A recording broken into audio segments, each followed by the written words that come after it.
రైతు సమస్యలపై అటు బీఆర్ఎస్ కానీ బీజేపీ కానీ మొసలు కన్నీరు గారుస్తున్నాయి. మరి గతంలో బీఆర్ఎస్ ప్రభుత్వం ₹1,00,000 రుణమాఫీ ఇస్తా అని చెప్పేసి 50,000 రూపాయల కన్నా ఎక్కువ ఎవరికి ఇవ్వలేదు. కొందరికి 25,000, ఒకవేళ ఉప ఎన్నిక ఉంటే మాత్రం 50,000 రూపాయలు ఇచ్చిన చరిత్ర బీఆర్ఎస్ది. అంతేకాకుండా మరి ఇప్పటి వరకు కేంద్ర ప్రభుత్వం ప్రవేశపెట్టిన 32 రకాల స్కీములు కూడా మరి ఇంప్లిమెంట్ చేయని ప్రభుత్వం గత బీఆర్ఎస్ ప్రభుత్వం. మరి ఇప్పుడు ఈ ప్రభుత్వం వచ్చిన తర్వాత దాదాపు రుణమాఫీ కింద కానీ, పనిముట్ల కింద కానీ, వరి ధాన్యానికి 500 రూపాయల బోనస్ కానీ, సన్న వడ్లకు బోనస్ కానీ, అదేవిధంగా సన్న బియ్యం సరఫరా కానీ, ₹1,00,000 కోట్ల వరకు ఈ ప్రభుత్వం కేవలం రైతు సంక్షేమం కొరకు ఖర్చు పెట్టిన చరిత్ర కాంగ్రెస్ పార్టీది. ఈరోజు మరి రైతులు చాలామంది మొక్కజొన్న కొనడానికి, వడ్లు మరియు అకాల వర్షాలు రావటం వల్ల తడిసిన ధాన్యం ఇమీడియట్గా కొనాలని చెప్పేసి ధర్నాలు, రస్తారోకోలు చేస్తున్నారు. దాన్ని ఖచ్చితంగా ఏకీభవిస్తున్నాం. కనుకనే నిన్న హోమ్ మినిస్టరు, మరి అంటే ముఖ్యమంత్రి కార్యాలయము, తర్వాత ఆర్టీఓ, మరి ట్రాన్స్పోర్ట్ విభాగము, తర్వాత ఫుడ్ కార్పొరేషన్ వాళ్ళు ముగ్గురు కలిసేసి మరి కేంద్ర ప్రభుత్వం మద్దతు ధర ఇచ్చినా ఇవ్వకున్నా సరే మనమే కొందాము. ఆ కొన్న ధాన్యాన్ని కూడా వాళ్ళు గడ్డలో పోసిన ధాన్యాన్ని కూడా ట్రాన్స్పోర్ట్ లారీల కొరకు ఈరోజు ఇబ్బంది అవుతున్నది. మరి వెస్ట్ బెంగాల్లో ఎక్కువగా గోనె సంచులు తయారు చేస్తారు. ఆ వెస్ట్ బెంగాల్ ఎన్నికల వల్ల, ఉద్రిక్త పరిస్థితి వల్ల మనకు సప్లై రావటం లేదు. అదొక కారణము. 2, ఈరోజు లారీలు ఇబ్బంది పడుతున్నారు. లారీలకు కూడా ఇంకా కరప్షన్ అక్కడక్కడ కొంచెం డబ్బులు వసూలు చేస్తున్నారని తెలిసింది. ఎందుకంటే లోకేశ్వరం చౌక్ దగ్గర కూడా మరి ఈరోజు కలెక్టర్ దృష్టి తీసుకొచ్చాం మెసేజ్ ద్వారా.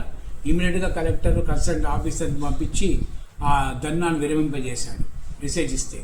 కనుక ఈరోజు మరి ఆర్టీఓలు ఖచ్చితంగా జిల్లా కలెక్టర్ సమన్వయం చేసుకొని లారీలను పంపడానికి ఆదేశాలు ఈరోజు ప్రభుత్వం ఇచ్చింది.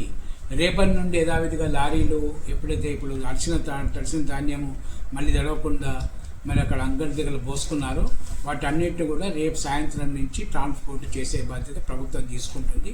కలెక్టరు అక్కడ ఉన్న ఎంబీఐ మరి సప్లై చేయాలి, వెహికల్ సప్లై చేయాలి, ఎక్కడ కంప్లైంట్ రాకుండా తీసుకోవాలి.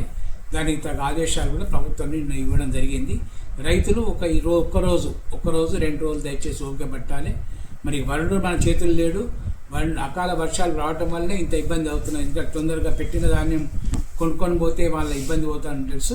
కనుక రేపటి నుండి ఆర్టీఓలు కలెక్టర్ సమన్వయంతో మరి ట్రాన్స్పోర్ట్ లారీలు ఎక్కడ ఆకుండా, ఏ గ్రామంలో ఆకుండా లారీలు కూడా ఈరోజు పంపించే బాధ్యత కూడా ప్రభుత్వం తీసుకున్నది. నిన్న ఆదేశాలు కూడా సాయంత్రం ఇవ్వడం జరిగింది.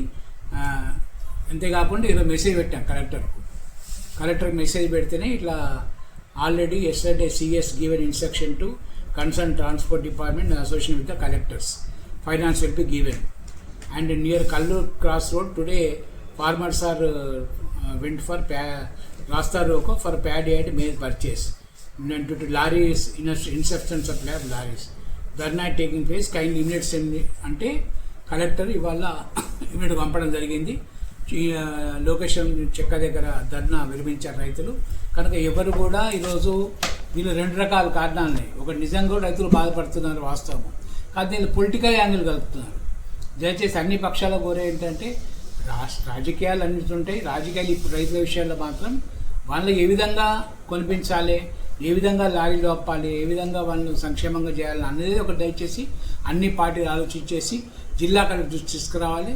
మరి ఆర్టీఓ దృష్టి తీసుకోవాలి. ఆర్టీఓలు ఖచ్చితంగా అక్కడ పోలీస్ కమిషన్లు, ఆర్టీఓలు కలెక్టర్ సమయంతో లారీలు పంపించే బాధ్యత ఈరోజు జీవో నిన్న ముఖ్యమంత్రి గారి కార్యాలయం నుంచి వెళ్ళడం జరిగింది. కనుక భవిష్యత్తు నేను డిజైన్ లేదు కనుక మండే నుంచి, రేపు సండే, మండే నుంచి ఇంప్లిమెంట్ అయ్యే అవకాశాలని, లేదా రేపటి నుంచి ఇంప్లిమెంట్ అయ్యే అవకాశాలని, ఇటువంటి పరిస్థితులు మళ్ళీ రాకుండా చూసే బాధ్యత ప్రభుత్వం తీసుకుంటుంది.